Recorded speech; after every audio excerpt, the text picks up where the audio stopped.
ഇന്ന് നമുക്ക് വാട്ടർമെലൺ കൊണ്ട് നല്ല ഒരു അടിപൊളി മൊജിറ്റോ ഉണ്ടാക്കാം. വളരെ പെട്ടെന്ന് ഇതെങ്ങനെയാണ് തയ്യാറാക്കുന്നതെന്ന് നോക്കാം. അതിനുവേണ്ടി ഒരു വാട്ടർമെലൺ കട്ട് ചെയ്ത് വെച്ചിട്ടുണ്ട്. ഇനി ഒരു ചെറുനാരങ്ങ വളരെ നൈസായിട്ട് കട്ട് ചെയ്തെടുക്കുക. കട്ടി കുറച്ച് വളരെ നൈസായിട്ട് എടുക്കുക. ഈ വേനൽക്കാലത്ത് നമുക്ക് ഇതേപോലെ എന്തെങ്കിലുമൊക്കെ ജ്യൂസ് കഴിച്ചാലേ നമ്മുടെ ശരീരത്തിൻ്റെ ചൂട് നിയന്ത്രിക്കാനായിട്ട് സാധിക്കുകയുള്ളൂ. ഇനി നമുക്ക് ഗ്ലാസ് എടുത്ത് വെക്കുക. ഇനി ഇതിലേക്ക് വാട്ടർമെലൺ ഇതേപോലെ സ്കൂപ്പ് ചെയ്തിടുക. അപ്പോൾ ഞാൻ 2 ഗ്ലാസ്സാണ് തയ്യാറാക്കുന്നത്. അപ്പോൾ ഞാൻ 2 ഗ്ലാസ്സിലേക്കും ഇതേപോലെ വാട്ടർമെലൺ സ്കൂപ്പ് ചെയ്തിട്ടുണ്ട്.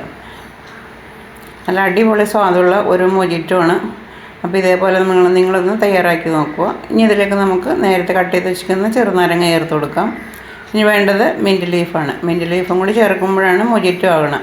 അപ്പോൾ ഇതിലേക്ക് മിൻറ്റ് ലീഫും കൂടി ചേർത്ത് കൊടുത്തിട്ട് ഇനി ഈ സമയത്ത് വേണമെങ്കിൽ പഞ്ചസാര ചേർത്ത് കൊടുക്കാം. എന്നിട്ട് ഇതുപോലെ തന്നെ നന്നായിട്ട് ഉടച്ചെടുക്കാം. അപ്പോൾ ഞാനിവിടെ പഞ്ചസാര ചേർക്കുന്നില്ല.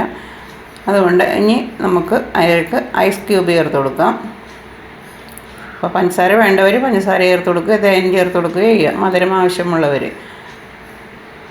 ഐസ് ക്യൂബും കൂടി ചേർത്ത് കൊടുത്തിട്ടുണ്ട്. ഇതിലേക്ക് നല്ല തണുത്ത സോഡ ചേർത്ത് കൊടുക്കാം.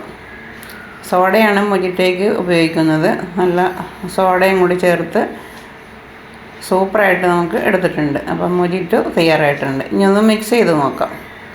സൂപ്പർ ടേസ്റ്റിലുള്ള മൊജിറ്റോ ആണ്. അപ്പോൾ ഇതിൻ്റെ മിൻറ്റ് ലീഫിൻ്റെയും ചെറുനാരങ്ങയുടെയൊക്കെ ടേസ്റ്റോടുകൂടി നമ്മുടെ വാട്ടർമെലൺ മൊജിറ്റോ നല്ല റെഡി ആയിട്ടുണ്ട്. ചെറിയ ചെറിയ തരികളോടുകൂടിയാണ് നമ്മളിത് കഴിക്കുന്നത്. നല്ല സൂപ്പർ ടേസ്റ്റാണ്. ഇതേപോലെ തയ്യാറാക്കിയിട്ടില്ലെങ്കിൽ ഒന്ന് തയ്യാറാക്കി നോക്കുക. റെസിപ്പി ഇഷ്ടമായ ലൈക്ക് ചെയ്യുക, കമൻറ്റ് ചെയ്യുക, ഷെയർ ചെയ്യുക, സബ് ചെയ്യുക, ഹൈപ്പ് കൂടി ചെയ്യുക. ഇതേപോലെ നിങ്ങളൊന്ന് തയ്യാറാക്കി നോക്കുക. ഈ ചൂടിനെ നിയന്ത്രിക്കാൻ ഇത് വളരെ അത്യുത്തമമാണ്. അപ്പോൾ ഇതേപോലെ ഒന്ന് തയ്യാറാക്കി നോക്കുക. റെസിപ്പി ഇഷ്ടമായി വിചാരിക്കുന്നു. അടുത്ത ഈസി റെസിപ്പിയുമായി നാളെ കാണാം.